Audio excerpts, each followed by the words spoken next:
Hello? Can I speak to Orion? Who is this? Hey, how you doing? I feel kind of silly doing this, but this is the barista from the coffee house on MLK and Rosa Parks. You know, the one with the 4C Natural. I see you on Thursdays all the time. You come in every Thursday on your lunch break, I think.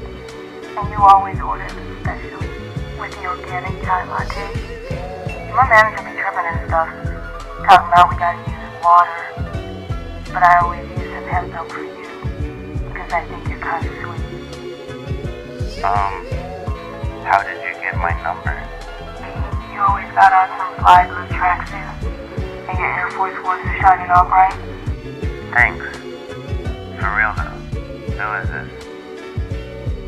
So, look man, I mean, I don't want to waste your time, but I don't usually do this. And I was wondering if maybe we could get together outside the coffee shop one day, because I do look a lot different outside of my work clothes.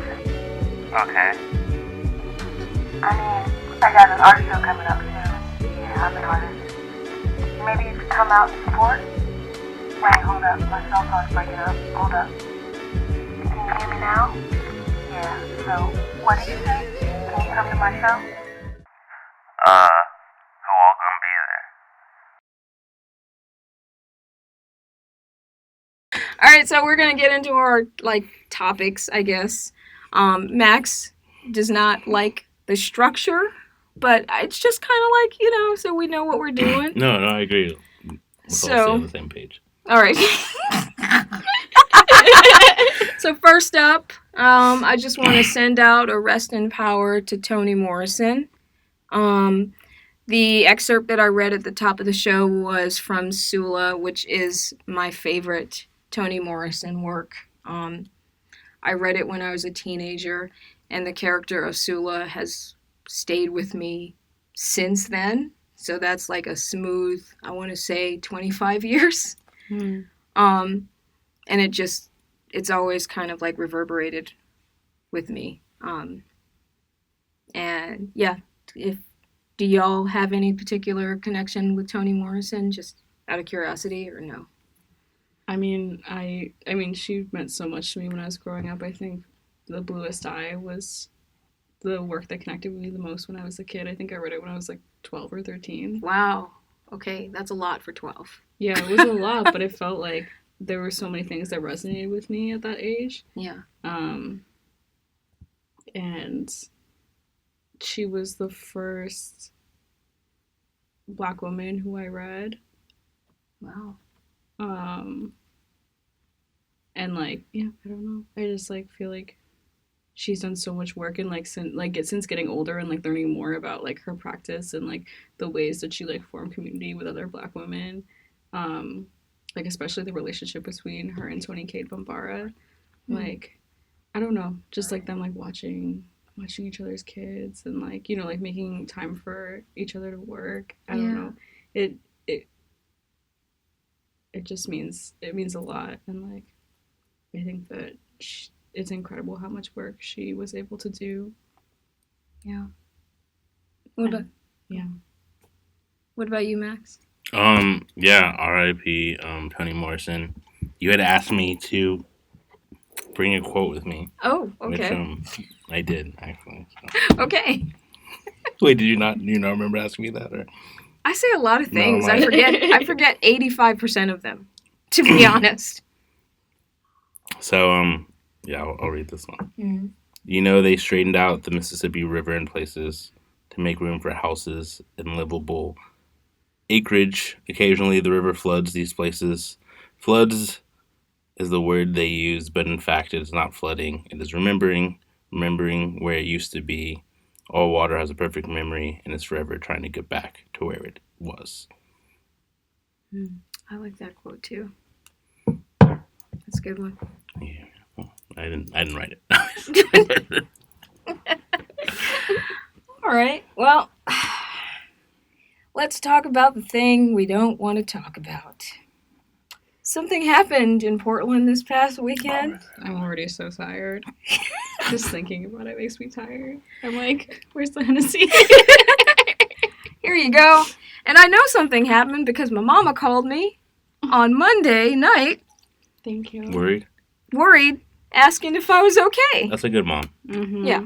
To which I said, Mom, you know me. I left town. So I wasn't even here. Max, do you want to talk about what happened this weekend? Sure. So here in Portland, Oregon, there's a Proud Boys rally. What, on Saturday was it? Yeah, I was at work, so I feel like I worked most of the day on the east side, so I didn't really see or experience anything other than Facebook stories and posts and stuff like that. It seemed like a group of maybe like 30 people based on what I've heard, but then tons of counter protesters, far outnumbering them, were all up to things in Portland on Saturday. Let's see what else. Yeah, I was at work, so I don't know. I didn't get any of it. Really, I guess just maybe potential hesitation or trepidation, just wondering like if every time you saw like a white person, just wondering. But I feel like that's every day too, Yeah, like being like, usual. That's true. Yeah. Yeah.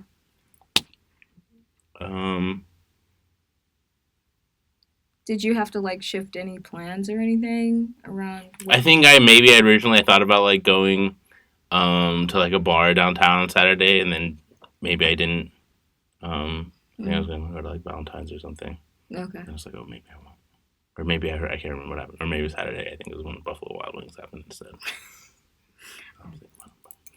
I'm just rambling. So I'm talking. What about you, Ariella? Did you have to shift anything? No, I was working. Okay. But I work really close to downtown on the east side, so I was worried that people would be like kind of moving up that way. Yeah. But I felt fine. I just like my mom also called me, worried about me. She didn't call me. She texted me. Oh. And she also said that my relatives in Jamaica had texted her to text me. It's like literally everybody's just like, what the hell? Yeah. We were on national news, So I was like, you need to tell them I'm okay, stay safe. But also I'm just like, I felt like at first I was like, oh, like whatever, I don't care. They can go fuck themselves. I was like, I'm doing whatever. I like bike to work. I was like about to bike home, and then it came time to bike home, I was like, I need somebody to give me a ride.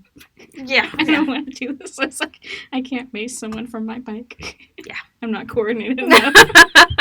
Someone will need to be putting me inside their car. But I'm glad that I heard that the one of the major players like turned himself into the cops the day before. Oh, really? And that made like a lot of the other big ones spook. But correct me if I'm misunderstanding the details, but weren't the cops sort of supporting this rally? I mean, yes. Okay. The thing that I also thought was weird is like I feel like I've seen a few posters, and right, like one of the main dudes is like a black dude, right? That dude's black. Wait, right? what? Yeah, that is definitely a melanated person. Right. So like, but he's like one of the center dudes for Power Boys. Seriously? That's why he's one of the center dudes. What's his name? He's like at the very front of the picture. What's his name? Or did they put him there? I've seen a couple other pictures where he's like him and this tall guy are hanging out together, being buddy. Well, as we all know, none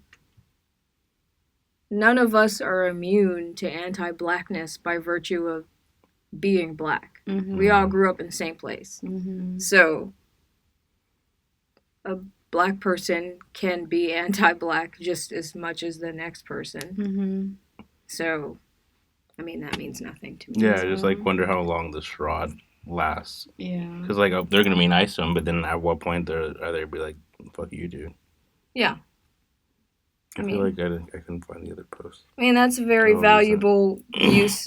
Like, it's very valuable to have someone front and center like that to say, "Hey, we're not racist." See, right? Look. Exactly. You know, that's exactly which is a very common. They got the one. Which is so funny that they feel like they need that. Mm-hmm. Very telling. So. But yeah.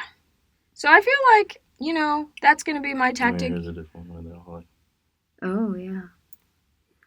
The American flag. So cute. You can tell. They're so like militarized. It's crazy. Yeah, it's weird. So I feel like I'm just gonna leave town from now on. Whenever something like that happens, that's Unreal. as long as I can.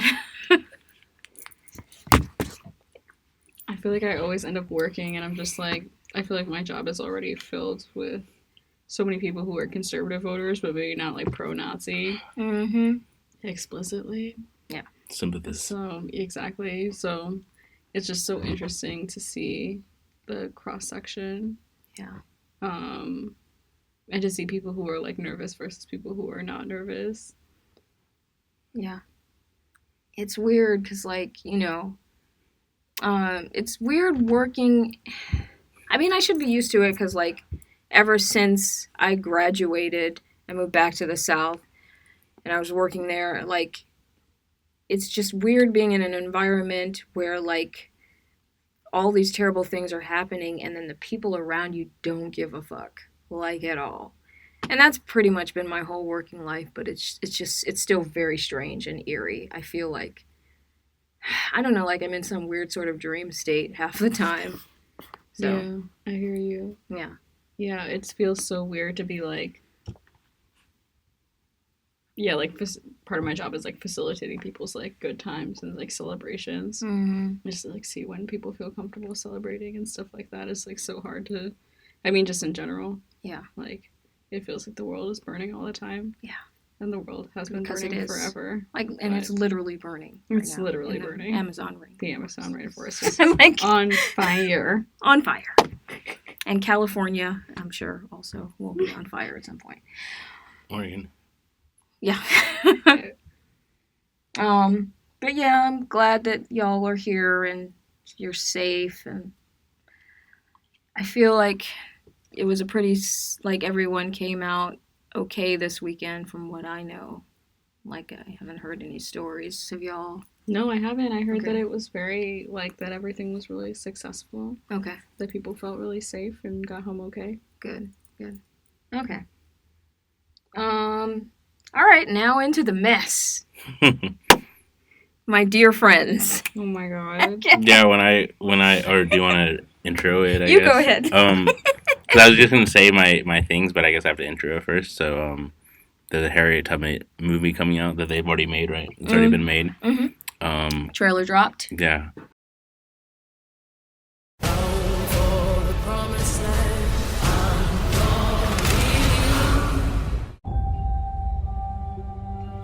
There's not much time. You got to be miles away from here for dawn. Where is she? Follow that North Star.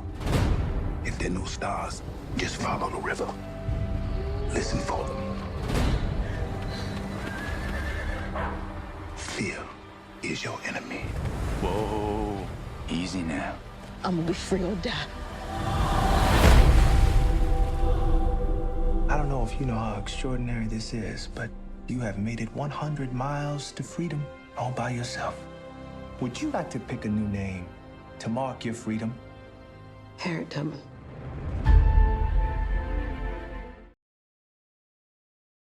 With an actor named Cynthia Erivo. British black actor. So I guess, like, I originally, when I heard this, I was like, oh, like, what did she say? Like, how bad can it be? Mm-hmm. Like, of course, there's like a little bit of teasing between like diasporic cousins, right? Like, we all do that, right? Yeah. But then I saw some of the things and I was like, okay, yeah, I guess I can see that. That was disappointing. I was like, oh wow, because because at first I was like, oh, is it fucked up if I try to like do like an Idris Elba impersonation? But then that's still like not me like making this like dumb caricature of it, which is like I feel like what Cynthia Erivo was doing. Mm-hmm. So yeah, I guess it was disappointing, or it definitely was disappointing. Mm-hmm.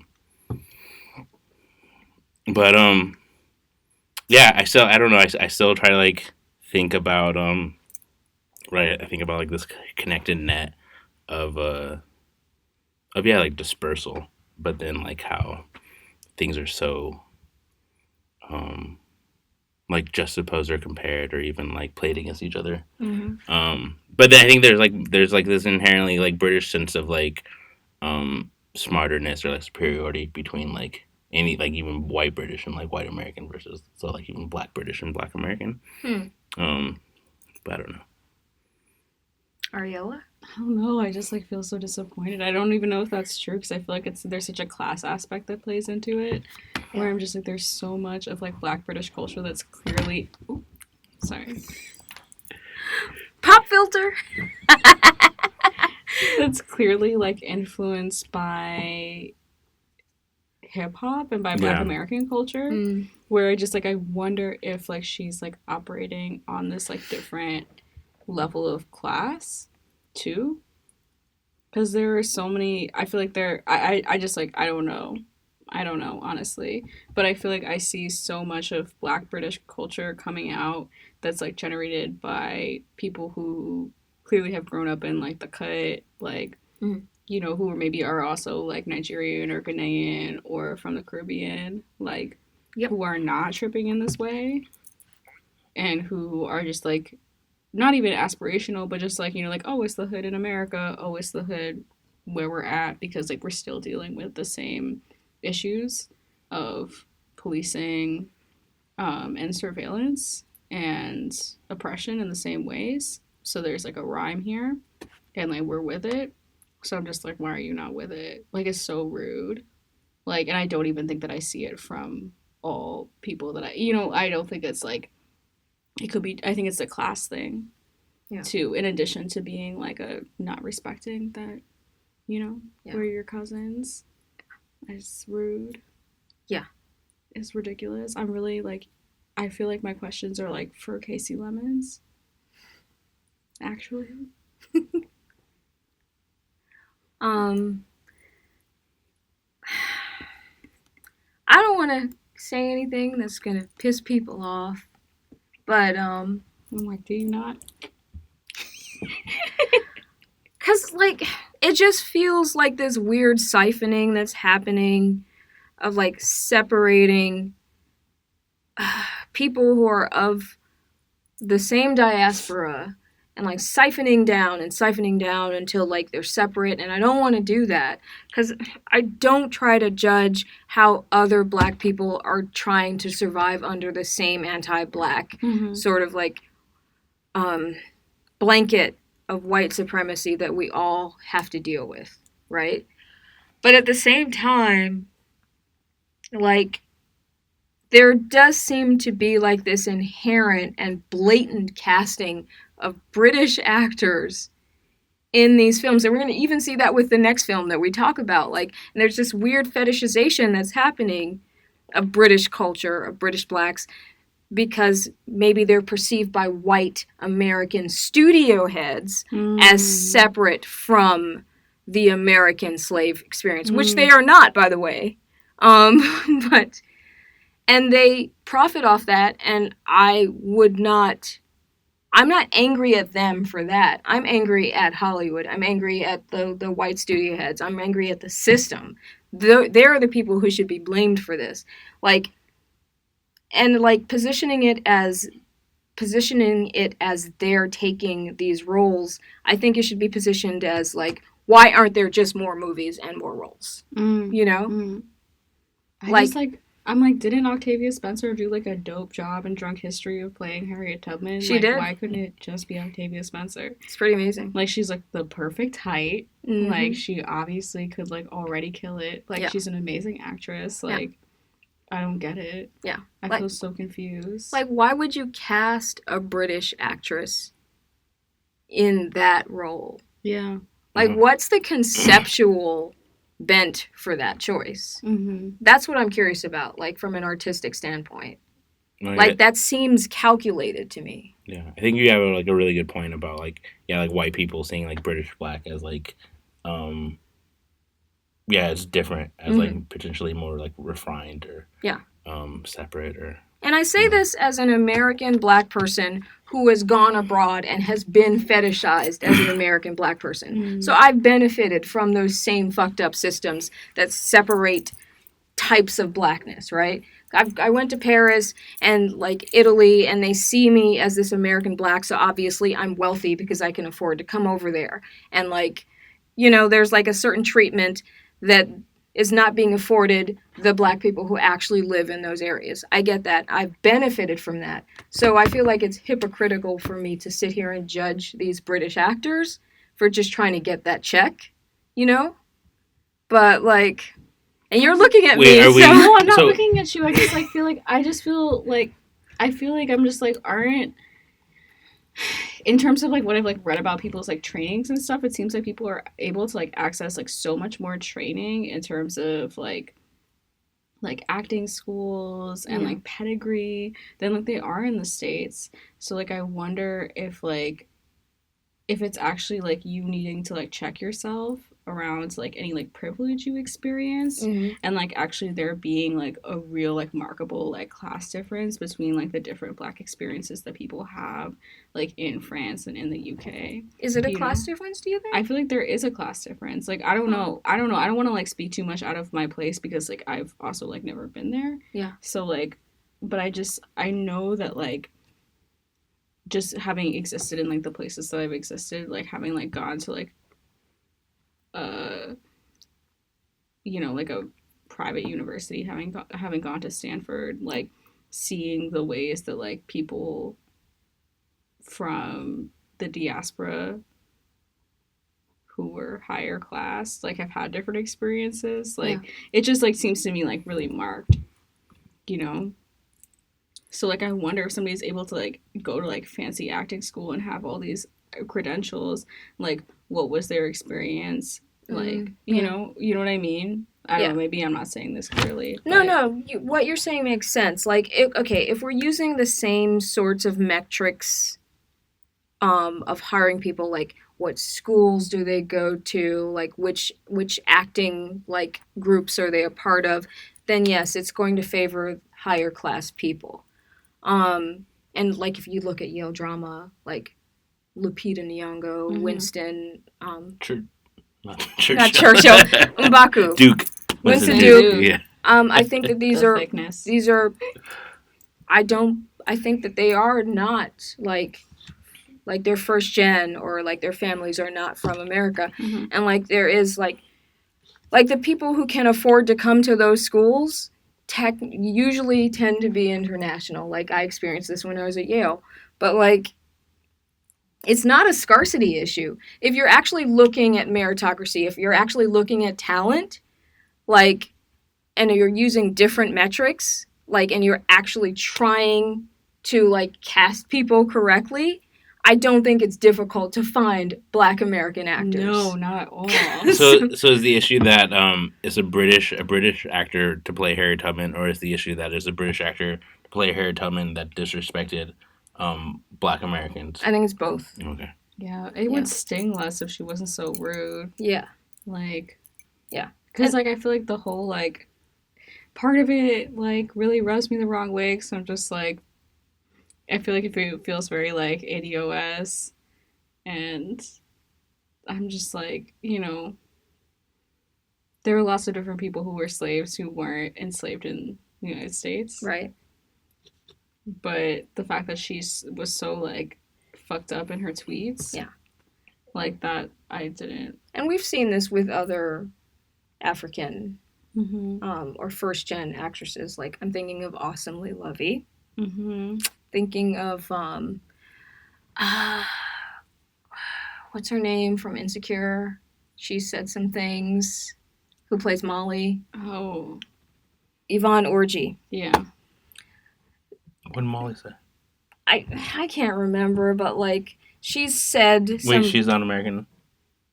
Hmm? She's not an American actress? Well, I think she's first-gen Okay. American. Her parents are from Africa. I believe Nigerian. Because she and Lovey do a podcast together. Uh-huh.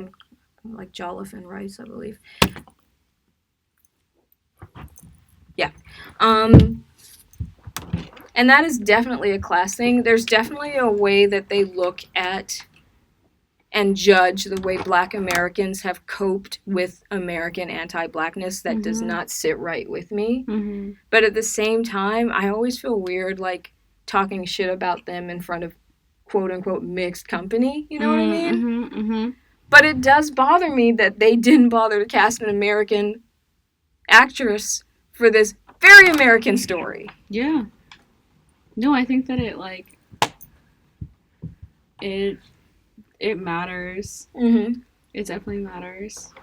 Like, I think that it's really important that somebody who, like, respects, like, American experience plays Harriet Tubman. Yeah. Like, that's crazy Is to that me. xenophobic? No. Okay. I mean, I think just... all I said was respect. No, like, no, I mean, like... it's a low bar. Like, and, like, this person did not meet it.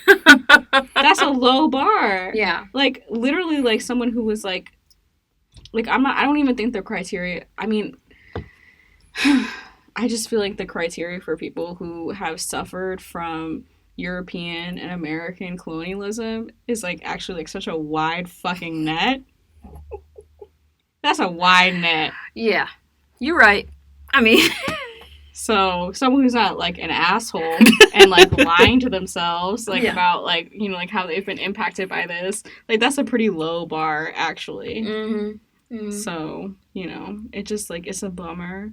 It's a bummer. I feel like there are a lot of actresses in the States who could have done that role. There was I can't remember the actress's name, but there was an actress who played Harriet Tubman on that show Underground. Remember that show? She was dope, yes. She was amazing. Yeah. I believe she's an American actress. She should have looked up her name. I was just rewatching Underground because I was remembering. That was a good ass show. I fucking really liked that show. Yeah, I did like that show. A little convergence of, like, worlds or whatever.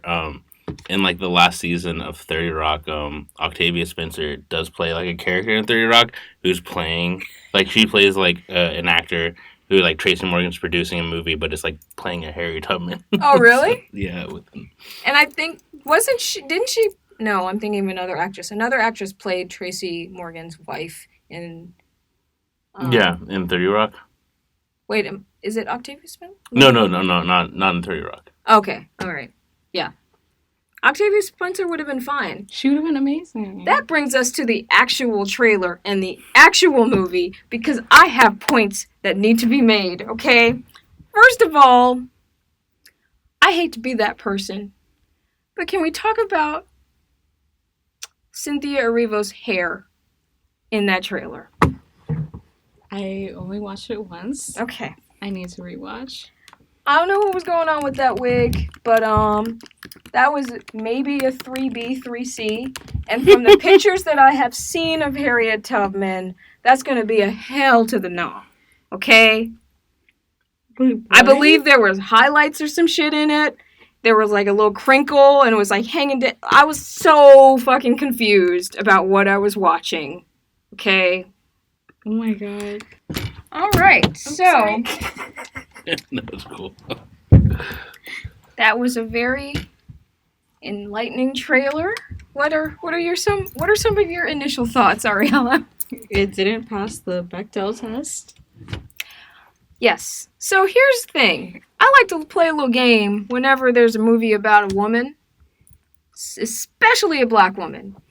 And that game is, how long does it take for her to actually say something in the trailer? It's a 2-minute trailer. We didn't hear word one from Harriet Tubman herself until 30 seconds in. Mm-hmm. And I think for the entirety of the trailer, she maybe said 4 lines. It was mostly people talking at her, telling her about herself. Mm-hmm. I have thoughts about that. What are your thoughts?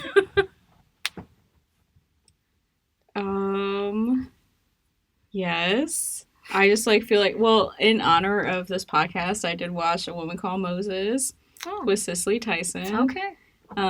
So I was really looking for, like, Harriet is actually a for real soldier who was on for real military missions to the Combahee River, for one. Mm-hmm. I was like, is this gonna happen? Are they gonna foreground this? Like, she was actually, like, you know, strategic and, like, wanted to free a lot of people. So, like, is this gonna be, or is it just gonna be, like, her, like, running and crying the whole time? which is, I feel like, the issue that I had with A Lot of A Woman Called Moses. As much as I love Cicely Tyson, I was like, And what she year deserved was that movie made? And that's such a great question.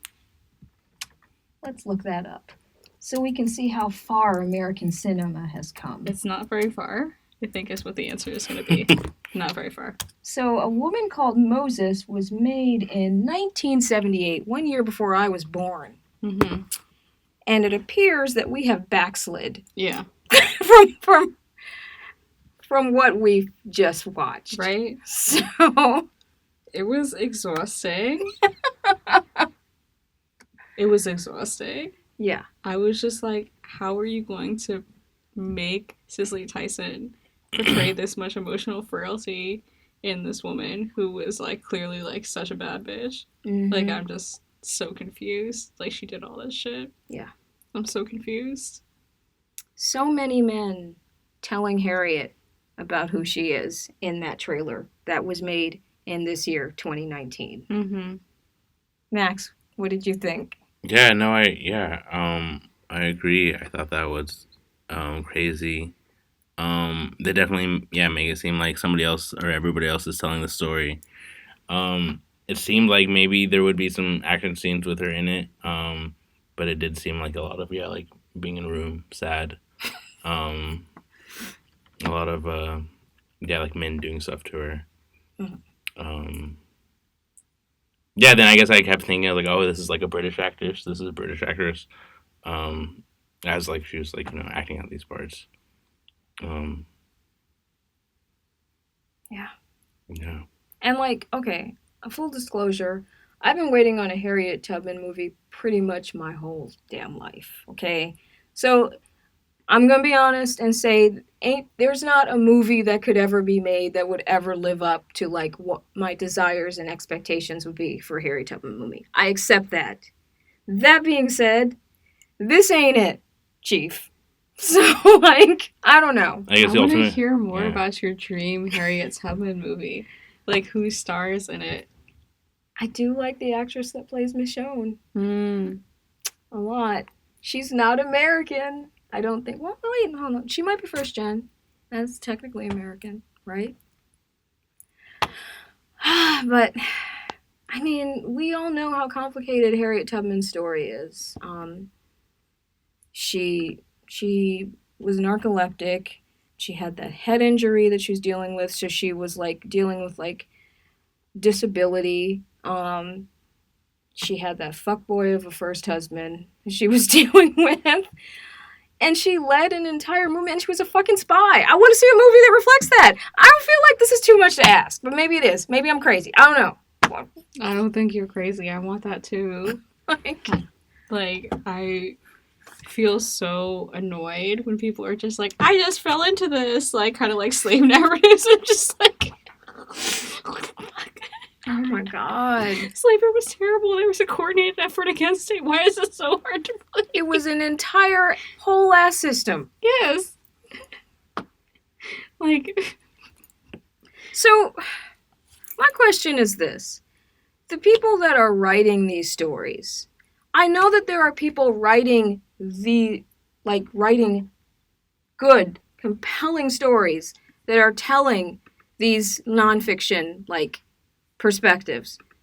So why are they not getting greenlit?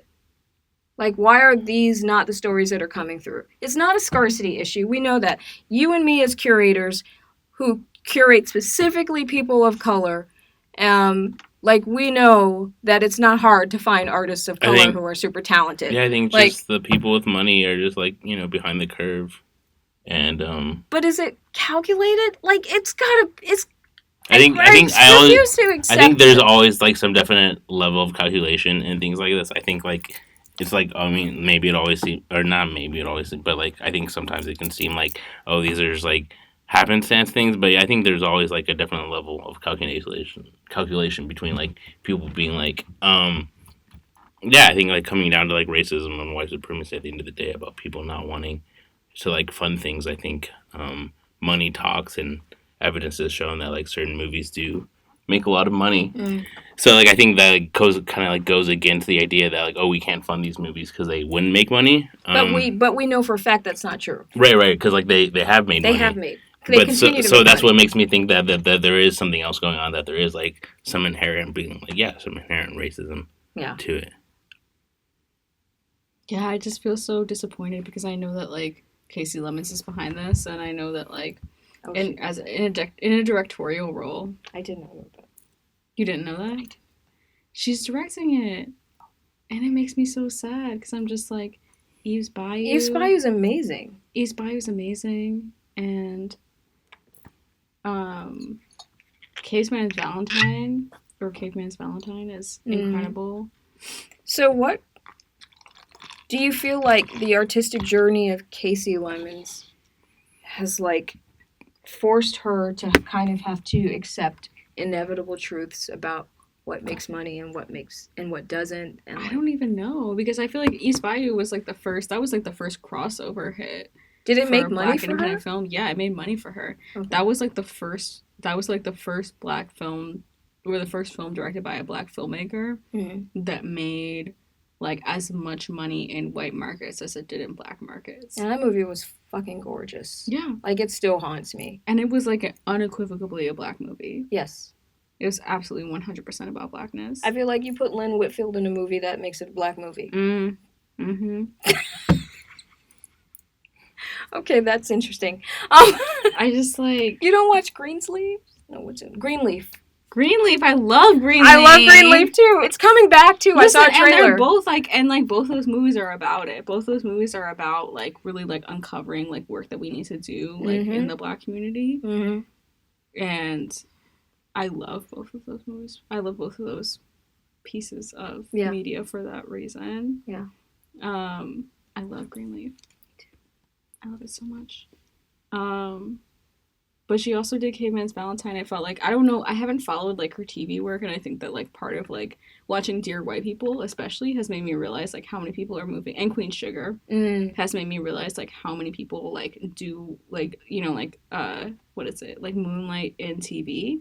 Like, Cheryl Dunye directed a lot of episodes of Dear White People. Okay. And Didn't also, know that. like, she has, and thinking about how many people were producers too, like Yvette Lee Browser, who produced Living Single, is a major producer on Dear White People too. Oh, I didn't know that either. Wow. Yeah, it's like, that's like just like a credits thing, like just like watching the credits and just like being like, wow, she's like the producer on Dear White People. That's crazy. That's cool. But like, it's also like, how different is Dear White People as a show from Living Single? Yeah. Like, because to me, the shows are just like totally They're different. of their times. I think both shows are of their times. I think Dear White People is the show that we get in 2019. Sorry. Which is why the world is burning. There are things that I liked about Dear White People, though. There are. There are things I also liked about Dear White People. Yeah.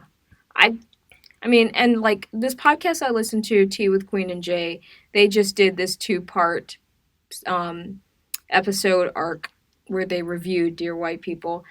And, like, they broke down one of the things that annoys me the most about Dear White People is that they spend so much fucking time on Gabe, the white guy, who is a terrible, terrible person. He's so annoying. He's awful. He's so annoying. And he gets so much cinematic real estate. His hair is so annoying, honestly. It's so annoying. Like, I feel like they must put like a stent in it to like make it stand up like that. Like, it's so annoying. He's so unattractive. Yeah, and that was another thing they were saying. Like, he is not a hot enough white person to warrant this much time. Period. Yes. Like, if it were, like, what's his name? Even the dude that Coco is fucking. Yes. Chip? Which they did not spend any time on, really. Chip or whatever? Yeah, he's attractive. Is his name Chip, though? Yes, I mean, that seems right. Brad, I don't know, Chad, I don't whatever. understand. It's like... literally, even he is more attractive than Gabe. I'm just like, as a bitch who went through film school, I would not even fuck that dude. And I was desperate. Wow. Wow. That was a lot. He's Okay. deeply desperate. But he is not attractive, no, like at all. honestly, not even my peak moment of like low self-esteem. Like, I feel like they're He could not confusing get it. fake earnestness for attractiveness. Those are not the same thing. No, they're very much not. They're very much not. He just like looks like he gets way too sweaty. That's accurate. That's accurate. And with that much hair.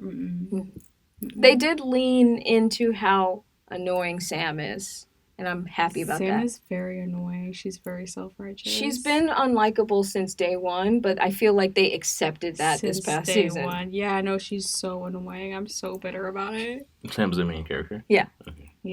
Formerly Tessa Thompson, who we discussed in the last episode, Mhm. now played by, I don't remember her name. But she, I can't remember her name, but I just feel mad because she's in the show. She's team white dad. Yeah. But obviously from her attitude, she's team white mom. okay, here's a thing I can't speak on. And this is more, I think y'all can talk about this. But I have just learned recently that there is a kind of siphoning with, like, whose parent is white. With, like... Yeah. I did not know this. Did you know this? I feel like I get it in a slightly different way, but I've been aware of the like understanding whose parent is what to know how somebody is formed. Really? Yeah. I mean, that makes sense. It's just never something that occurred to me. Like, yeah. So Drake is team white mom. Yeah. I think Drake is in a class all by himself, to be honest. Is he though? He would like that. He would like that you say that. Because I feel like he's so prototypically team white mom. He's texting 14-year-olds. I think that's a different thing. Right? Are we talking about Millie I'm Bobby not Brown? saying Yeah, that yes, being we are. team white mom makes him a pedophile. I'm 1 and 1. Oh, okay. So, like, what characteristics does he Being exhibit? fragile. Being emotionally fragile. I would like to note that I am not saying anything during this part of the conversation. Continue, Ariella.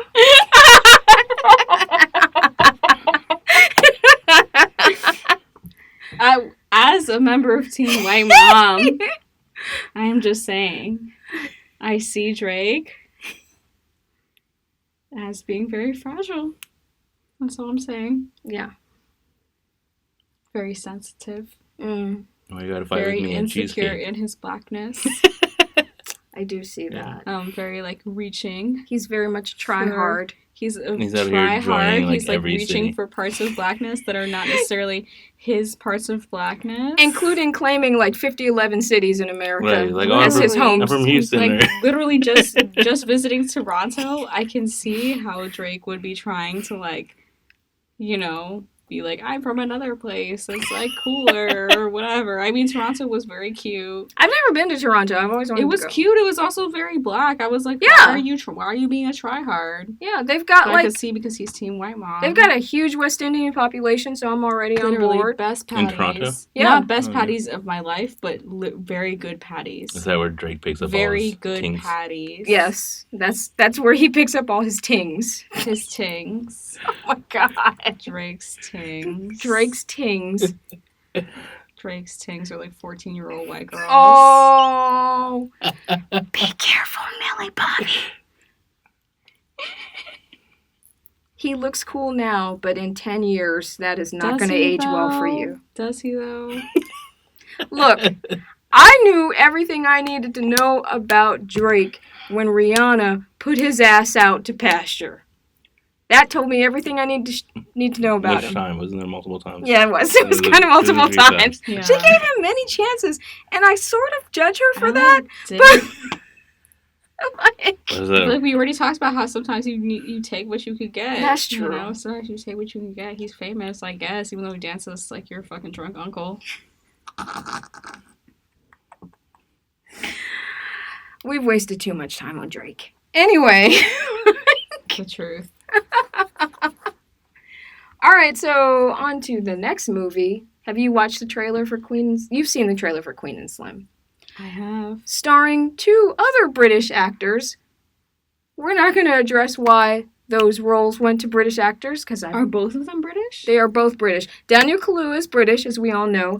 And then the newcomer, Jodie Turner-Smith. Jodie Turner-Smith is a British model actress. Wait, I thought that she was American. She is not American. No, she is not. Does that change things for you? Yeah, it changes things for me. Okay. Who are 2 Americans you would have picked to play that role or play those roles? That's a good question. What about who plays Joelle? Yeah. I like her. I don't think she's getting enough time on Dear White People. I would like to see her in other things. I first started watching that actress when she was on this web TV show called OK Cupid. No, not OK Cupid. It was like OK something, but it was like, do you know Numa Perrier? Mm-hmm. She did like this series of shows, and one of them was a dating show, like not a dating show, but like a TV show, web TV show about 2 roommates who live together who end up falling for the same guy on a dating site. And it was like OkCupid or something like that, but not OkCupid, obviously. But she was in that, and that's the first time I saw her. And like, I like that actress a lot, and I don't think that Dear White People is servicing her well. No, I mean they're dressing her well, which I appreciate. But the bar is on the floor. The bar is on the floor. Yeah, no, I feel like she's used as a device on that show. It's really frustrating. I'm just like, they're just like, the whole season has been like Reggie treating her like crap, and they're just like, it's just happening. Like, they're just like, that's just happening. Yeah. She's being like low-key. It was neglected. It's very weird. It sucks. Yeah. That would be a good actress for that. Yeah. There are plenty of Black American. I don't understand what the perception is. Like, I feel like I wonder if the perception is that like all American actresses who can do that job are light skinned, so they're looking for like dark skinned actresses. So they feel like they need to go to African actresses who are British. I like don't want to like. I feel like I don't understand what is happening. It's this kind of like fake scarcity thing. Yeah, exactly. Exactly. And it's not because of scarcity, it's because the places they are looking in are problematic. Like, the places that they're looking in are inherently anti-Black, definitely inherently American, like, inherently anti-American Black. So they're not going to find people in those spaces, and they're just going to continue to, like, go through the same cycle. The system does not... it does not cater to cultivating American Black talent like that, and which is unfortunate. It's really frustrating. Yeah. But yeah, 2 British actors in a story that is also inherently American. That's so frustrating, because I was really pro when I thought that the her name is Jodie. Yeah. I thought that Jodie was American. Yeah. And so I was like, oh, well, it's Daniel Kaluuya, so, like, that's fine. But it's also, like, this American Black actress, so I was, like, pro. I actually found out by accident because I assumed she was American, too. I was like, let me look this up just to make sure I'm not lying. And lo and behold, on the Wikipedia page, British model actress. That's so frustrating. Yeah. I just, like, feel like it's about American police brutality. Yes. And to be clear, there's definitely a kind of European police brutality against Blacks. We saw that in France with the burnings years ago. Like, there's a story to be told there. Absolutely. And like, they're also like, there are Black British storytellers who are doing that work. Yeah. You know, like, there's a whole genre of like Black British film that's doing that work. Yeah. So it's frustrating to me, like, why can't not. I mean, like, to me, I'm like, I'm not invested in, like, you know, the American project as, like, a project that, like, I'm just, like, Americans should be doing this work. I don't care. You know, I'm not invested in that either. No, exactly. Like, I mean, Max might be. I don't invest.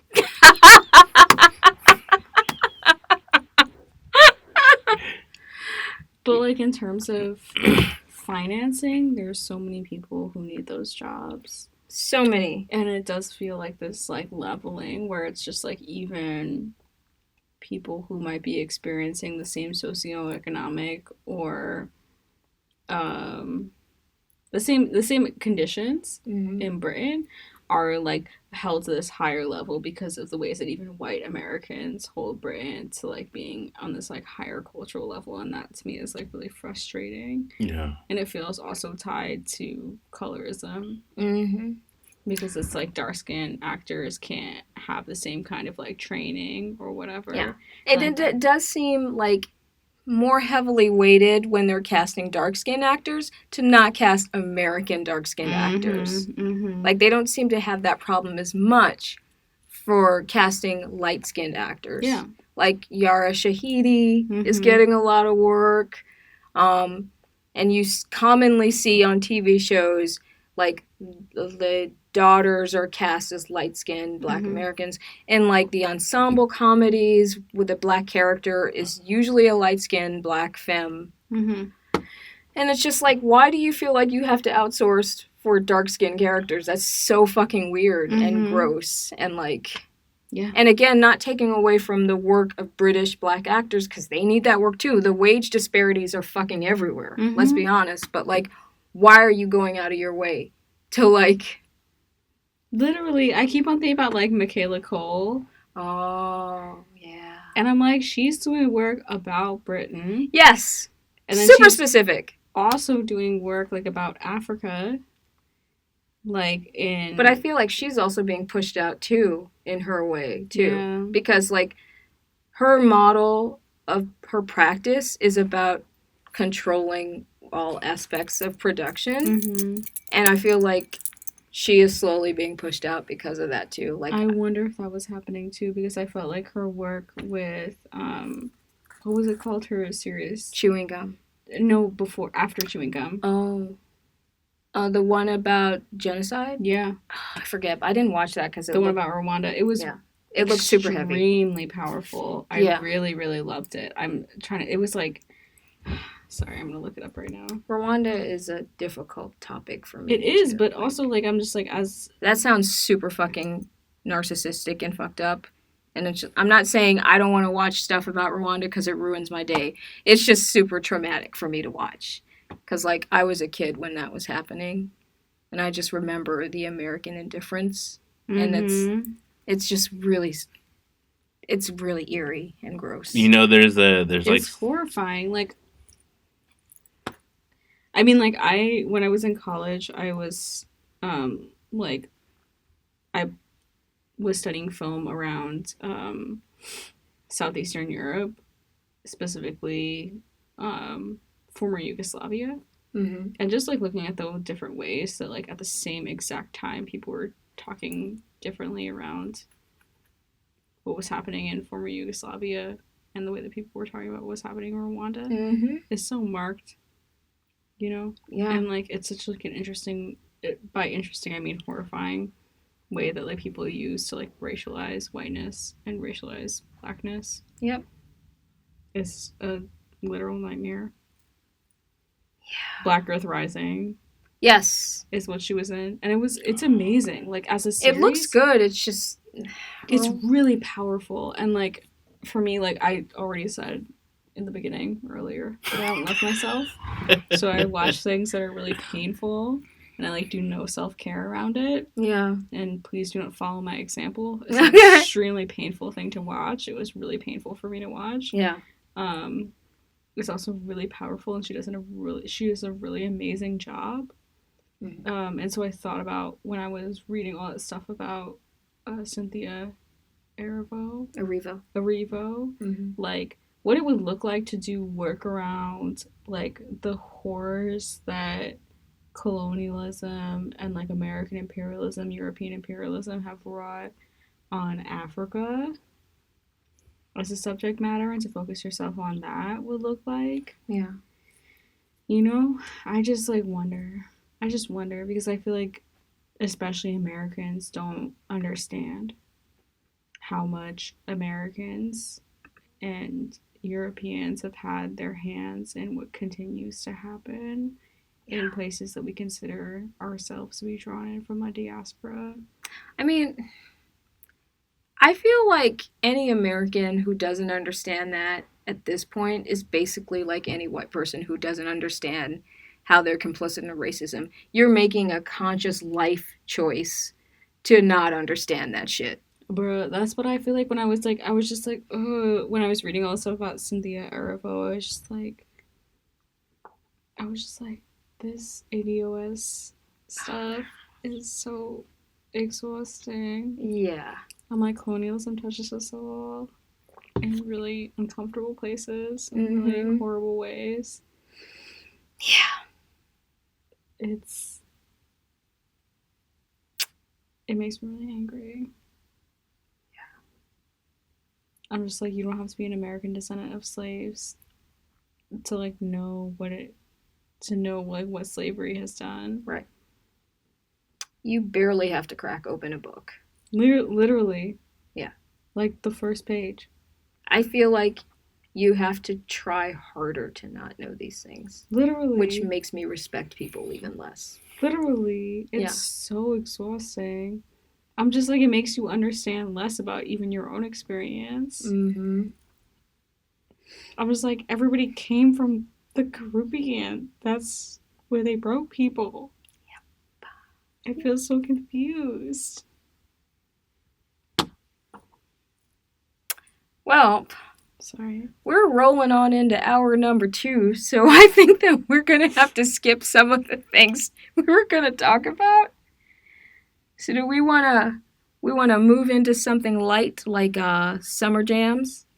Sure. I just have a potentially controversial.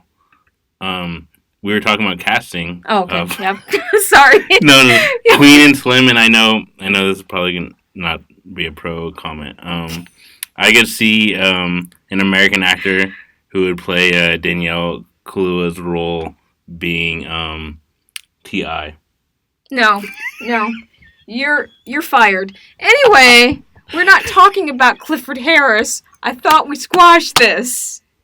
I just thought he's 40 years old. Okay. I thought, having him say those lines would add that extra. I need more Hennessy.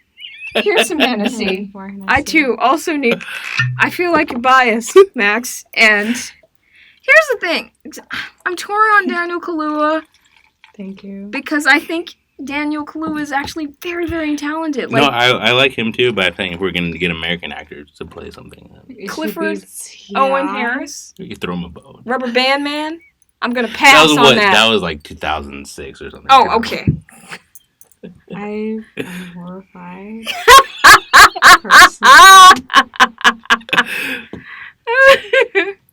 Because he has that southern accent. He would say those lines. I got someone who could play him. First of all, an unknown is always an option. I'm going to throw that out there. Doesn't have to be someone already famous. But also, Denzel Washington's son. He's not an unknown. I'm saying. But, if it has to be someone with a name, I feel like Denzel Washington's son is promising. What's his name? John... David Washington? Yeah. Looks and sounds just like his daddy. Mm-hmm. It's uncanny. It's it's freakish. Sometimes I'm just like... He has more like the Sumerian beard going on.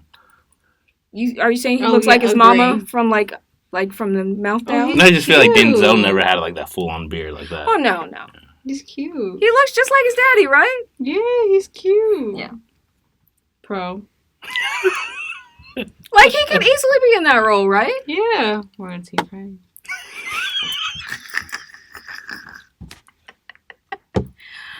What about a femme?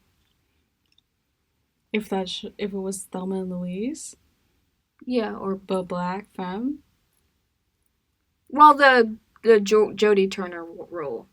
Oh, I thought you meant if it was a lesbian movie. Okay, you know what? I like this. Killed a cop. Let's do that. What if we did that? Who would play those roles? Wow, my fantasy went so far. I would watch the fuck out of that movie. It would be amazing. Yeah, if it was a black lesbian Thelma and Louise set in the reality of, wow. But where they don't fucking drive off a cliff for no goddamn reason. Literally drive off a cliff. They were two white women. They would have gotten away with that shit. Yes, I'm just why are you tripping? They're doing some organic farm somewhere right now.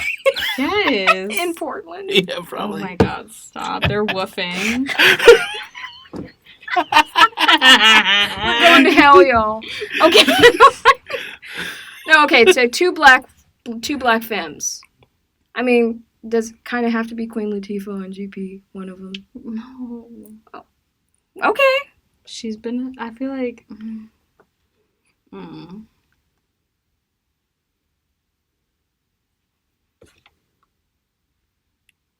What about... Wait, who's the... I gotta cut this with some Coke. Oh. I know, I'm... I don't know what I was thinking. I thought I was hard for a second. Well, you did talk about T.I. for a little bit. That's true. T.I. does give me a little extra bass in my voice. You guys were in the same neighborhood? T.I.'s from Mechanicsville. That's different. You're from Macomb? I'm from Decatur. Decatur. I'm from the home of Outkast. Oh, Different. oh. I saw, What about Danielle Brooks? Ooh, I love her. She's gorgeous. She's really pretty, though. Is she too pretty for that? I don't think so. Okay. I think with some braids, she Okay. would be, like, the perfect, like... Okay. I like that. I like that. know. She's pregnant, by the way. Wait, what's the sad look? I'm like, by a man. We don't know that. We don't know. Okay. That's So, okay, Danielle Brooks and who else? Who's the second? I'm like, my heart says to me Wiley. So we can But that's have a too easy. full That's- Tasty and Poussey, like, you know, storyline completion. But I know that won't happen. What about Angelica Ross? I like Angelica. Mm-hmm. We're not going to get into this because this is a whole other episode, and I would be happy to record an episode with you about this, but I am currently processing my feelings about Pose based on what happened to the character of Candy. I have not yet come back from that. I have lots I of feel issues. so angry. Mhm. I knew it was gonna be bad, but then I watched it and I was like, how is That it whole episode- this bad? And then the way they brought her, you know what? It was so bad. I was just like, how you gonna kill her and then make her a whole mammy for a whole episode?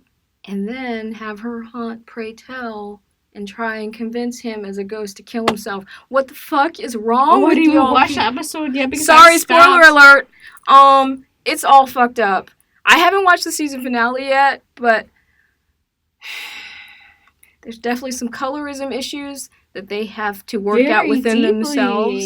I'm so frustrated. Like, and I'm also like, it makes it so. It feels so shitty to like watch a show that like stars so many Black trans characters. Yeah. To like have it fall prey to colorism like so obviously.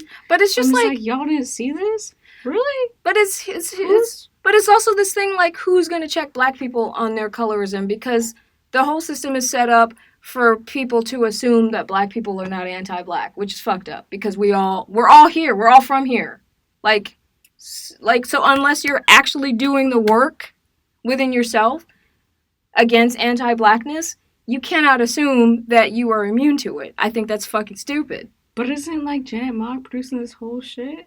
Again, I hear you. who's checking Janet Mock? I hear you. It's so disappointing. Yeah, I feel so disappointed.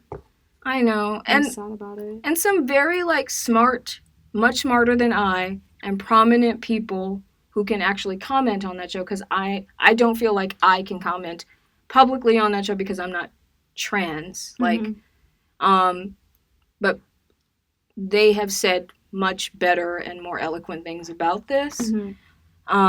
So I defer to them, but like I hope that, and I know Angelica Ross is actually like answering back some of these folks on Twitter, and the one thing that makes me feel better is that actress is working on American Horror Story, so like she has a job, but at the same time like it's still fucked up. Like American Horror Story, what? Like the newest one? yeah, the 1984 one. Oh, I haven't. I don't think it's out yet. I think it comes out because like, I'm just rewatching for work purposes. I'm rewatching Coven, Ryan Murphy is which makes me emotionally very tired, but also like I like really love watching the moment when Angela Bassett at age 50 brought back Senegalese twist for everybody. Yeah, I mean, Angela Bassett's Angela Bassett. I mean, I feel like it's an easy out to cast her in something. True. You know what I mean? True. But also, like, a true, like, if there was a queer route, Angela Bassett, arm wrestling, Michelle Obama.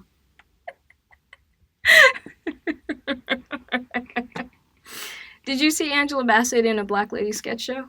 Yes! What do you think of that show? I think it's really funny. Okay. I like it too. I like it. I feel like I feel like there's a whole subset of people that had some issues, but maybe give it longer than one episode to judge.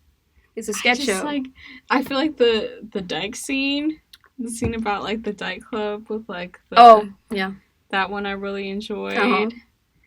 I feel like it's really cute. I really like it. I feel afraid if too many white people are going to like it. Oh, well, yeah, They that's can become too different. I feel like But there aren't any white people in the show so far. Not in the show, but it's just like, it's watching. So that was my problem with Two Dope Queens. It was just like this issue of watching. I never watched that show. And the humor was not... Wasn't hidden. Like, could have been. I mean, some people that I respect and trust told me that show was not something I would personally like, and I took their word for it, so I never watched it. I'm so red. It's so hot in here. Okay, I would like to apologize on how hot it is in here. It's a small room. This is something that we are aware of, but we do not yet know how to fix. It's fine. I'm light skinned. I know I'm extremely red right now, but I'm glad that it's a podcast. But you don't mean the temperature of the room, you mean like the temperature of the conversation. No, I mean the temperature of the room, Max. Yeah. I mean the temperature of the room. We don't know how, like, we can't bring a fan in here because the fan would be too loud. No, it's fine. I'm not tripping. I'm just like... No, I'm hot as hell right now. Can you see me sweating? Like, I can't see you sweating. I'm also sweating. Yeah. We don't sweat, we glisten. Okay. It's my white grandma said. She said, ladies don't sweat, they do. That sounds very southern, actually. I mean, she called me a quadroon before I even knew that is quite southern. I had a friend back in school, like back in high school, who was at the train station, and she saw this light-skinned chick standing at the train, and she asked her what it was like to be a mulatto. Yeah. Yeah, I literally didn't even know what a quadroon was. I had to ask my mom. I was like, "What's a quadroon?" She was like, made a face. Oh, those are horrible words. And I was like, I don't think that. And she was like, I don't think that you're actually a quadroon. No, like quadroon is quarter, and octoroon is 1/8. Yeah. Is there something beyond that? Is there 1/16? Maybe. What's the 16th? Dodecadron? Octoroon? No, that's 1/8. Okay. Sehectaroon? Is that a real? I think I've heard that. Okay. There's a lot of Sehectaroons rocking around. I was like, trying to claim shit. I was like, but I feel like it's not mixed with white. Wait, so that's only referring to the black and white mix then, right? Mm-hmm. Okay. Yeah. I don't know how that works. I honestly don't. I think there's charts and stuff. You know, white people are. My great grandfather was white. Is that a thing? Is there a word for that? Great grandfather. So what is that? Your grandfather is 1/4. Your great grandfather is 1/8 of you. I don't know. I can't do math when I'm on Henny. I told you I was going to start a new art series called The Rise of the Quadroons. You did not tell me that. I feel like I would have remembered that. That's a lot. That's a lot in Portland, especially. Portland's filled with light skins. Yeah. Again, this is a conversation that I cannot participate in. Or cachet. You've seen us, Melanie. I don't know what you're talking about. You've seen us be out here. Huh? Yeah. So, on to our next topic. We're talking about summer bangers. Uh-huh. So, There's a very lovely song, and the only thing that makes me sad about the song is that it came to us in August. And if I had gotten the song in June, I'd be a very happy person. And it's called Drop It Low for Jesus. This song was taught to us by our very own pastor, Pastor James, when we was just this little. Free Pastor James! My man loves me. He provides for me. He protects me. So tonight, I'm gonna drop it low just for him. Drop it low for Jesus. Keep the Lord in mind. When you're dirty wine, drop it for Jesus. In the club, shake it to the floor and show it love. I'm on the grind, 'cause for my sins he died.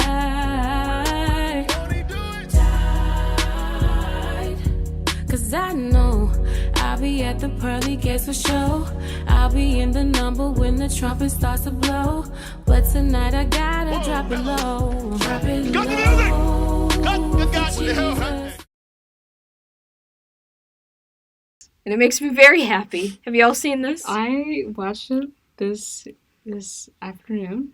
What did you and think? I loved it so much. It hits, right? It slaps. I'm Jewish. Okay. Okay. So I have never been to a Christian church. I don't know what it is like. Clearly did not spend time in the South. Okay. But I would drop it low for Jesus. Indeed. If this had been what they were singing at the church I was at. Yeah. I would drop it low. It makes me happy. For Jesus. Bless him. I would dirty wine for Jesus. Yes. Yes. Won't he do it? Won't he do it? What about you, Max? What did you think? Yeah, I watched this yesterday. I enjoyed it. I guess coming from a Christian background. I was curious about like the realness of it, I guess. Because then I guess I realized it was part of like a bigger sketch show. Yeah, it's like which I hadn't heard about before, so I checked out a couple other segments. Sherman Showcase? Yeah. Like, I'd never heard of it either before this. Yeah. It went viral. But I was into it. I kind of liked it more when I thought it was like real on its own versus like being attached to something else. Mm-hmm.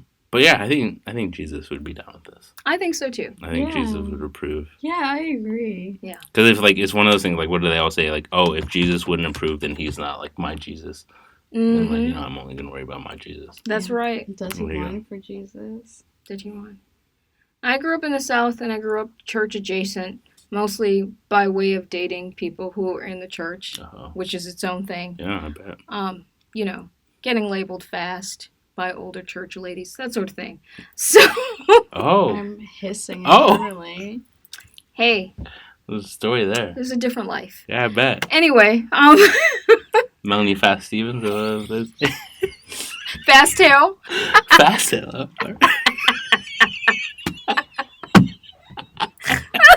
Why do we know this, Melanie? It's a different time, Ariella. It's a different time. I'm much more settled as I roll into 40. Mm-hmm. How we grease the wheels. But drop it low for Jesus. That's the Jesus I support. Mm-hmm. The one who's down with that. Yeah. Right, because Jesus was hanging out with all the cool kids. He does. Right. I mean, they do. They do.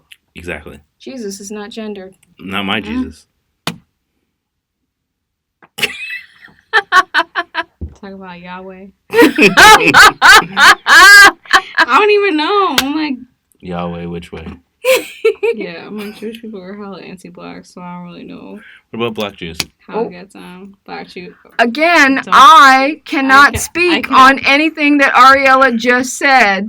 I am just sitting here.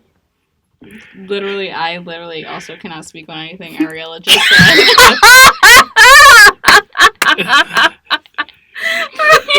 See, this is why Henny is not... Okay. Alright, so... Normani. Motivation.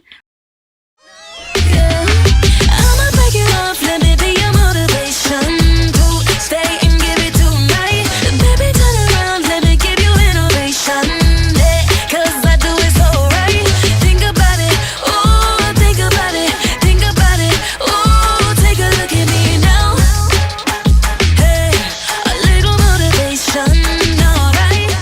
Not gonna lie, when I first heard about this, it made me just think of the Kelly Rowland song.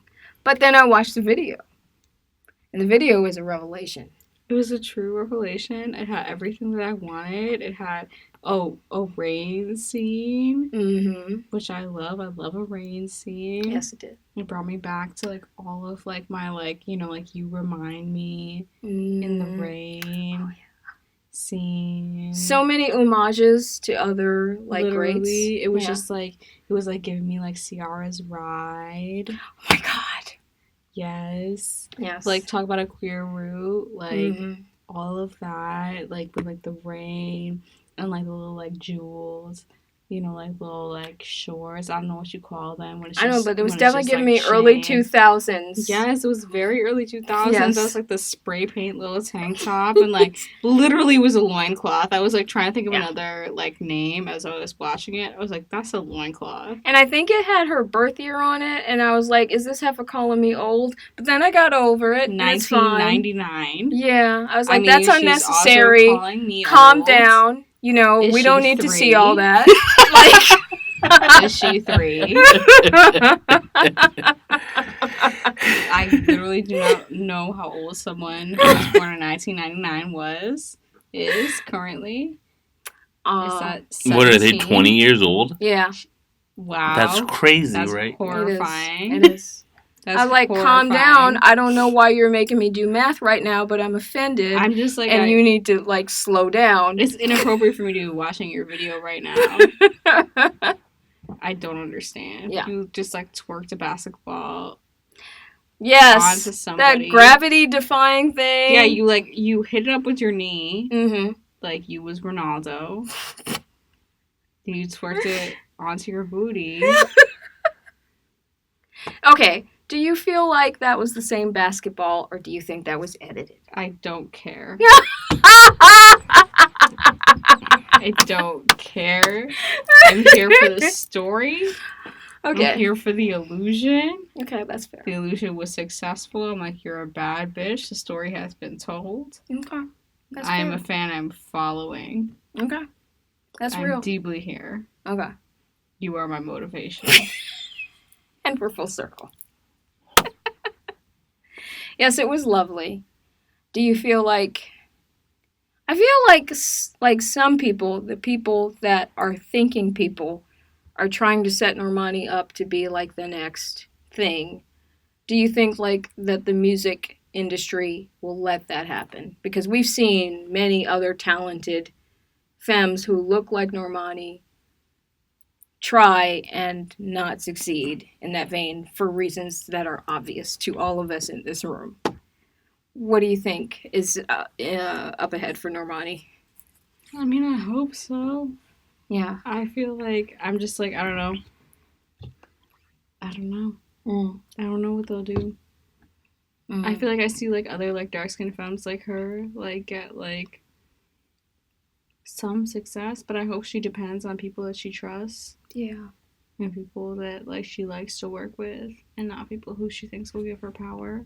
Yeah. Like, if we're being honest, Kelly Rowland should have been just as successful as Beyonce. Yeah. It's just like what kind of success, you know? Yeah. That's true. That's a good point. Like, who knows if Kelly even wanted to be, like, at that level. Yeah. Maybe she's happy where she is. You know? Because it's just, like, success for white people is different. Like, that's true. I'm just like, who wants? Like, cause, like, we all know, like, there's a certain point, there's a ceiling of success where once you get past that point, there are no more black people in the room. Literally. I have no interest in being that successful. Yeah, I mean, like, talk to Lizzo. Like, I love Lizzo until the end of time, but, like, who wants to be in a room where it's, like, only white people singing along to lyrics that are about, like, a fat black woman? Yeah, no. Nope. Hearing, like, people, like, karaoke Lizzo songs.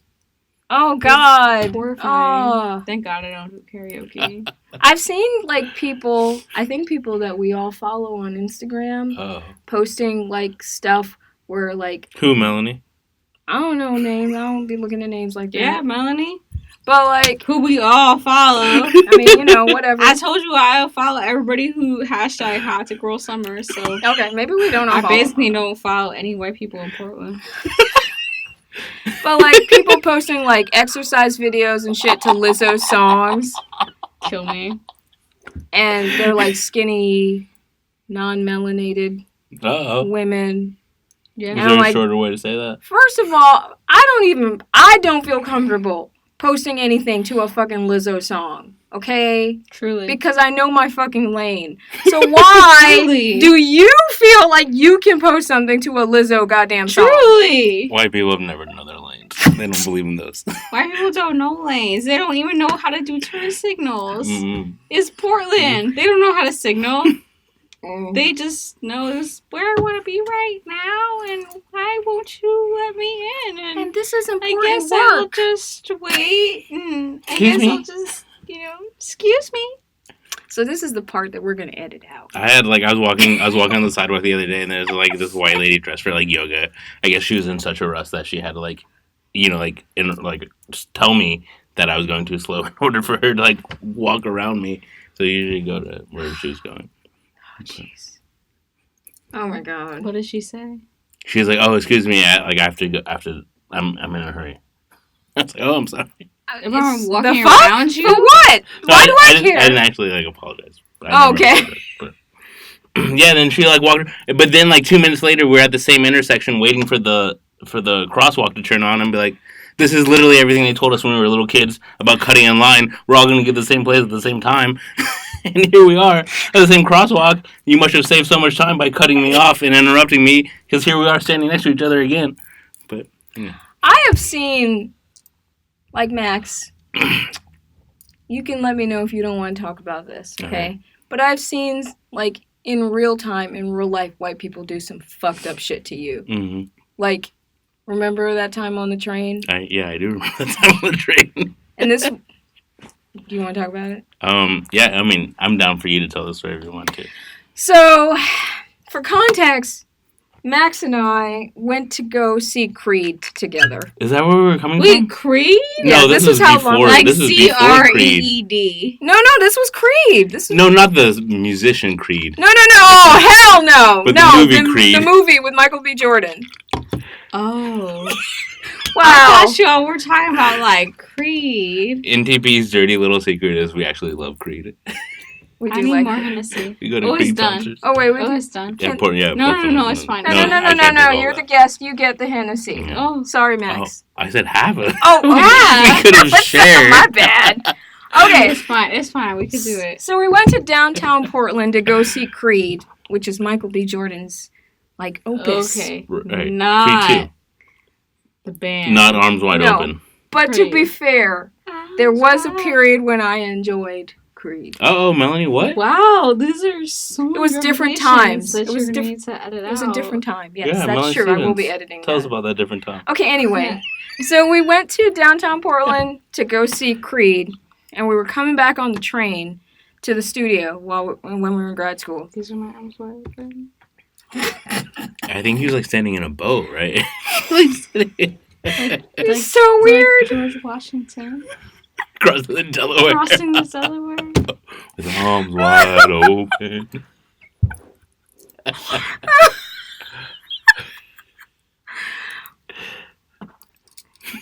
Okay, so anyway, we were on the train, Mm-hmm. and then some white guy gets in Max's, we're sitting there, and some white guy gets all up in Max's face, and he's like, "Get off at the next stop, right now. Get off or I'll fucking kill you." And I'm sitting right next to Max, and I'm like, we hadn't been in Portland that long. I didn't understand that this is just how things go in Portland sometimes. So I was like, what the fuck just happened? So he walks away, and I'm like, oh my god, that was so weird. And this motherfucker comes back with a fucking knife, gets in Max's face with the knife, and starts brandishing it, and he's like, "Get off at the next fucking stop or I'll kill you." Wait, what? I'm sitting right next to Max, and I'm frozen, and I don't know what to do because I want to do something, but I don't know what to do. And then some other person tackles this guy And then we run off the fucking train. What? Yeah. And this happened a year before the other stabbing. Whoa. Yeah. Yeah. So that was pretty much my indoctrination. Yeah, it was like some dude on drugs. He was like, "You've been following me around all day." I was like, "No, I haven't." he's like, "You've been following me around all day. Like, why are you still following me?" I was like, "I don't know what you're talking about." Yeah.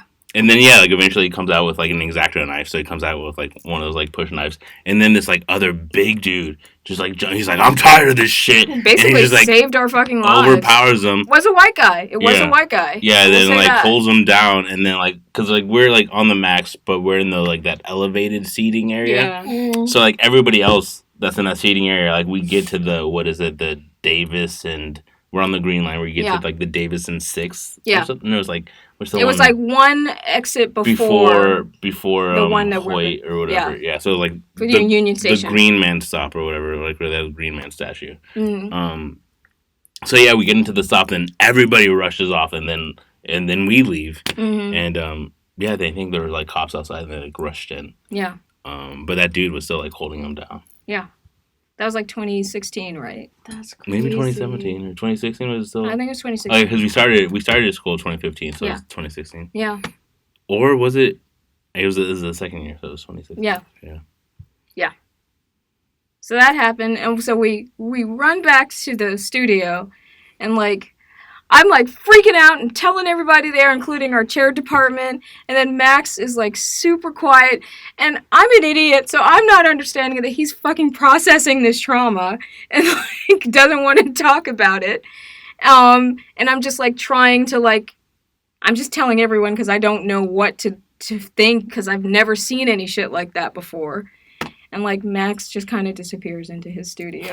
I'm just like, oh, okay, maybe I should just, like, stop talking now. Like, yeah, that was a thing that happened. Yeah. Yeah. It was weird.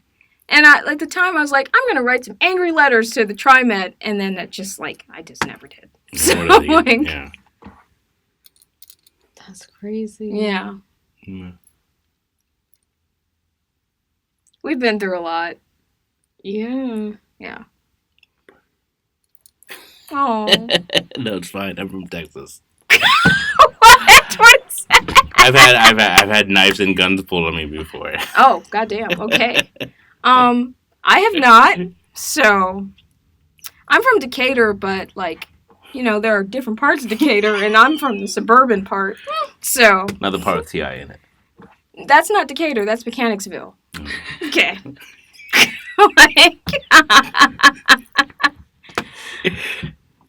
That's like BMF. And okay, whatever. Anyway, like, Big Meech territory. Oh, is it? You know he ran with that. Okay, you Yeah, know what? No. no. Okay, anyway, like. I want this education. So, Max, you mentioned Middle Child. Oh, yes. Middle Child isn't, like I should have put in an asterisk here, isn't necessarily a late summer song. It's a song that I found out about in the late summer. J. Cole, Middle Child. I'm sorry, I fell asleep for a second. Yeah, my I just bad. like, really don't understand why anyone watches so that. tired. Cole, I feel so... Oh my goodness. I could take really a nap hot right in now. here. It's really hot. I just like J. Cole, wow. Whew. I just told you all I got over a cold. J. Cole, I feel congested.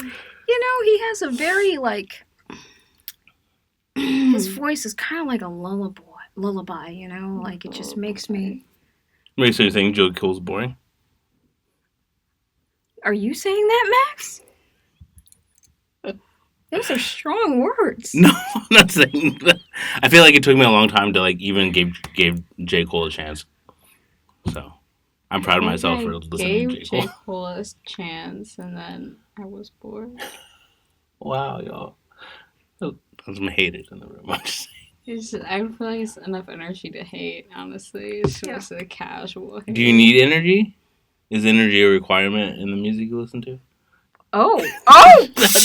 Max shade is a very different kind of shade. It kind of just like it descends upon you like a mist. Here's a question. Yeah. Do Like you the mist of J. Cole's ennui. I'm pro the trying to dispel ennui.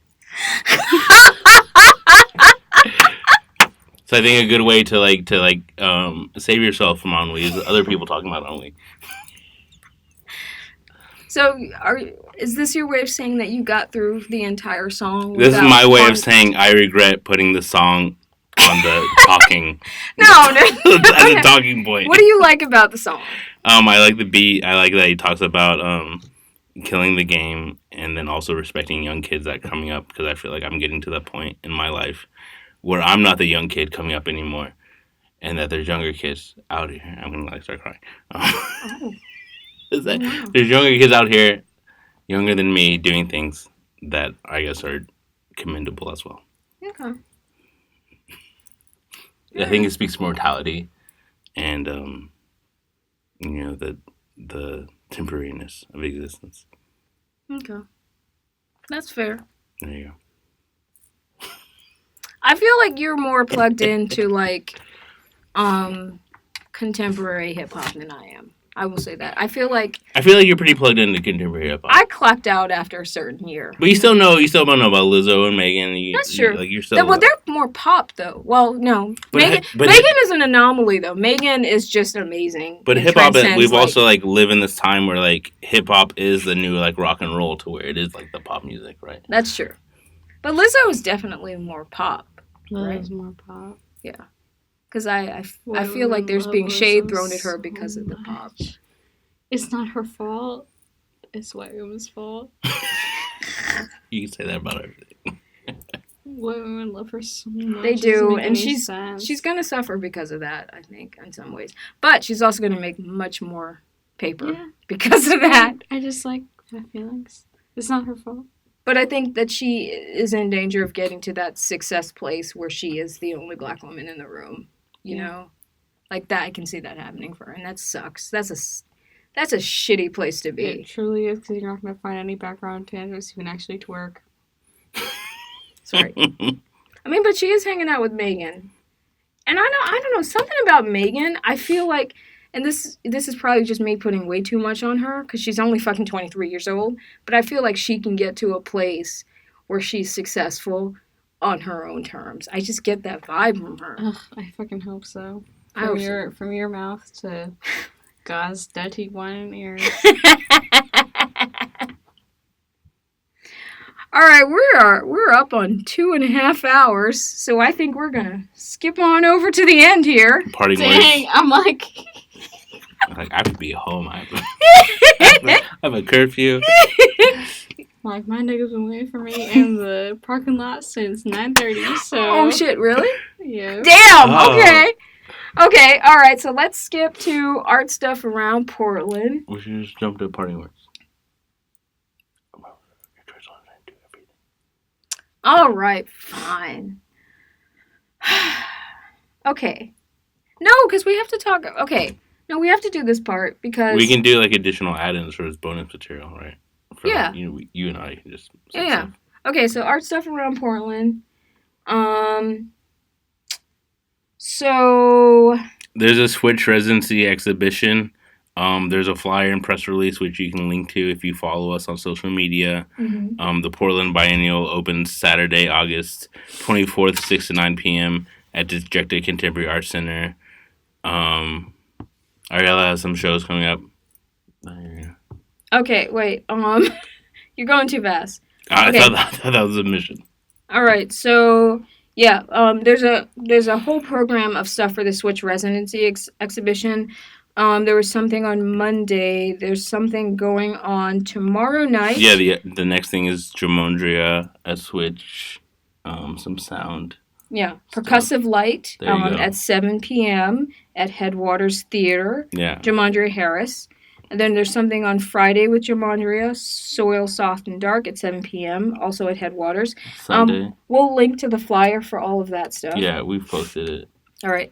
Next up, we've got the Portland Biennial. That's a big one. That's coming up this Saturday from 6 to 9 p.m. at Disjecta Contemporary Arts Center. I guess it's every 2 years.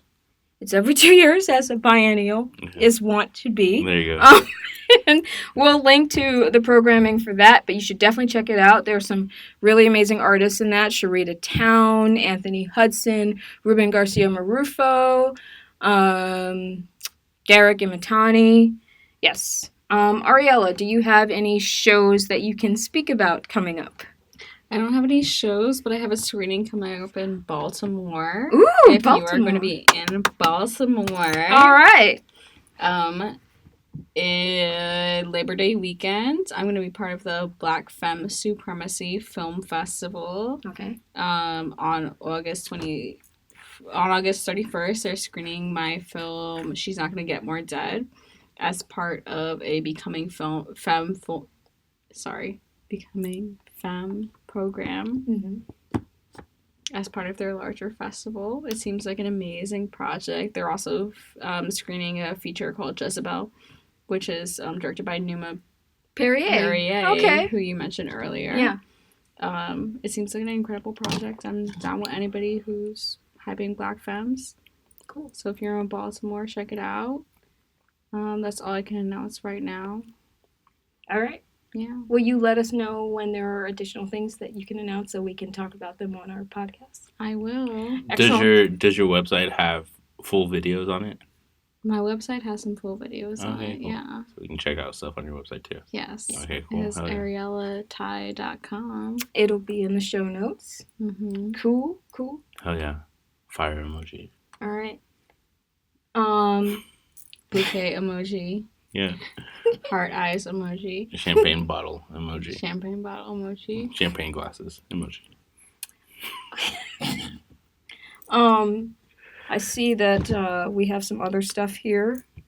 Jaleesa Johnston is going to be giving an artist talk at Homeschool. Where's that? At Yale Union? Yeah. On August 29th. Check that out. Jaleesa's amazing. Homeschool's amazing. We know both of them personally. They're both amazing. Jaleesa's an amazing artist, amazing person. Homeschool's amazing group, amazing organization. They both do great things individually. It'll be amazing to see them. Are they them amazing? Team up. They are amazing. Whatever. Garima and other people at Paisan Club on Friday, this upcoming Friday. Where's that? That is at Milepost 5 on 82nd. Sweet. This Friday is what, the 23rd? Mm-hmm. So on the 23rd, check out Paisan Club, August 23rd.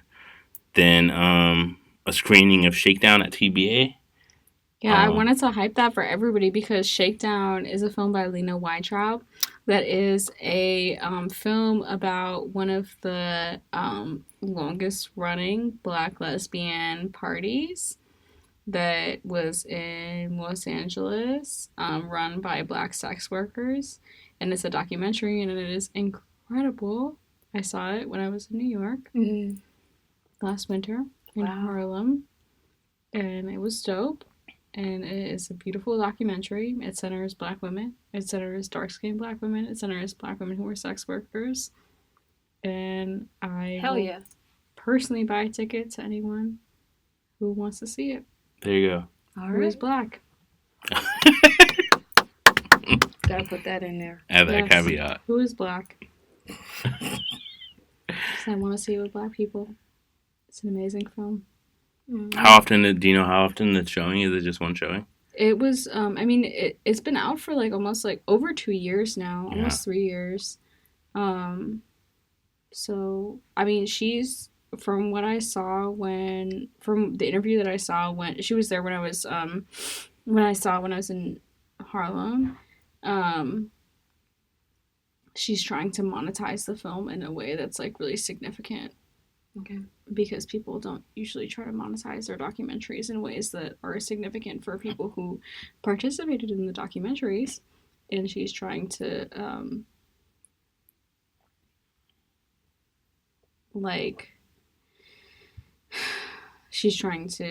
I'm sorry, I'm trying to, I don't drink too much Hennessy. I can't believe we finished Nat the Turner whole Project does not overserve. goddamn bottle. Nat Turner Project overserves. We do not do that. Nat Turner Project overserves. Hype the OLCC. Hashtag OLCC.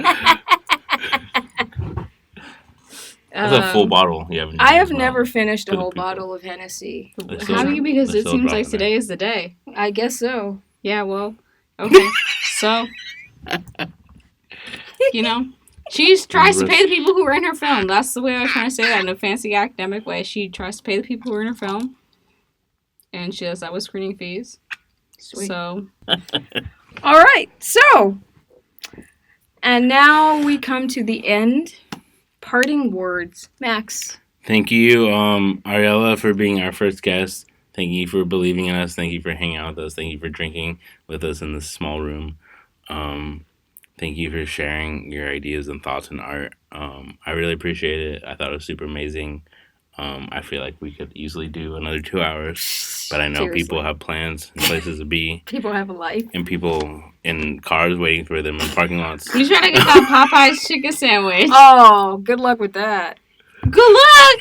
I've seen Twitter stories of them selling out and shit, and it's 10:21. I've seen Sold out where? I've seen Instagram stories of like vegetarians being like waiting in line for that for that sandwich.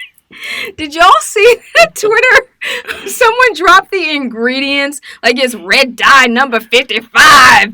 Like this, they're trying to kill y'all. This is the thing associated with depression. Just hating. Like, are they wrong though? Isn't there there's like some Boondocks episode where they talk about like yes, the soul food episode, Yeah. the Luther. Yes, Shoes for Jesus. It's just like red dye number 55. Like, wow. It's literally the air, y'all. Amazon is burning. Yeah. Eat your chicken sandwich. Just like there are so few things to enjoy right now. Get the joy you need to have. I don't really eat fast food anymore, though. Okay, I really need you not to look at me like I'm an alien. Like, listen, I'm 40 years old. I had to cut things out steadily. Listen, have you really cut it out, though? Shut up, man. Taco Bell is so That's good. unnecessary. Okay? That's why I was looking up. Wait, okay, that's fucking unnecessary, and you need to stay in your lane. That she really hasn't cut out. Shut up! Shut the hell up! Yeah, no, like, okay, anyway. I don't believe you. Okay, anyway, time for my parting words. Okay. My parting words are... When was the last time you ate a Crunch Wrap? Crunch Wrap? What's Supreme. That? A Crunch Wrap Supreme?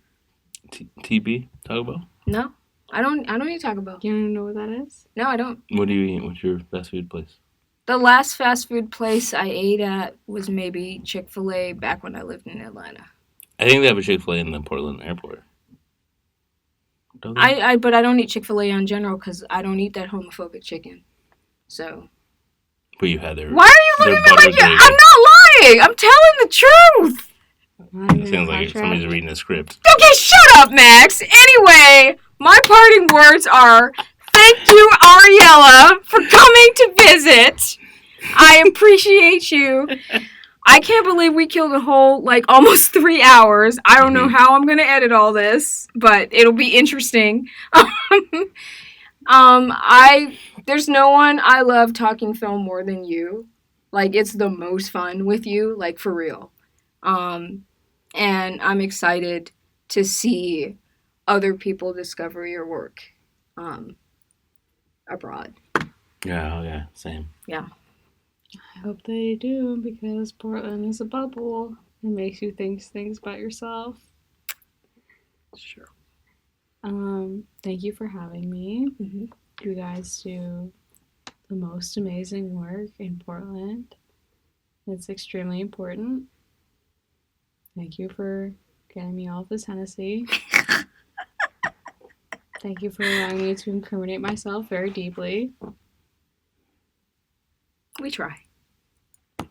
I think we talk a lot of shit about white people on this podcast, but it's through our mostly white Patreons that we're able to afford this Hennessy. So, white people keep signing up. Appreciate you. Your money funds the revolution. Yeah. As it should be. As it should be. Because wage disparity is real. Yeah. Right. Truly. White people aren't revolutionary. Truly. I am just sitting here and I did not contribute to nor respond to the comment that was heretofore just said by one Maximiliano. Melanie knows who I am. We've been working together for years. That's pretty much an endorsement of the statement. All right, good night, y'all. Bye. Bye.